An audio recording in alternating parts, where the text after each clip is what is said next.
Karena nggak gratis masuk surga tuh. Mana gratis masuk surga? Bayar juga masuk surga. Apa bayaran masuk surga? Kalau ingin masuk surga, bayarannya sholat. Karena Nabi langsung sebut, ya, as-salatu miftahul jannah. Sholat itu kunci surga. Nah, ini sholat lah. Kunci nggak ada, nggak usah diduplikasi lagi. Tinggal itu olah kunci aja. Sholat sering. Maka pada hadis yang lain Nabi sebut awwalu ma yuhasibu bihil abdi yaumal qiyamah, kata Nabi. Pertanyaan pertama sekali yang Allah akan tanya nanti waktu bertemu dengan Allah, kata Nabi, sholat. Dan enaknya gini, kalau sholatnya bagus, kata Nabi, semua amaliyah-amaliyah yang kurang-kurang dibaguskan oleh Allah. Itu enak deh.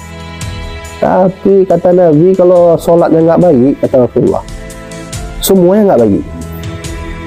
Nah, dengan pilih itu.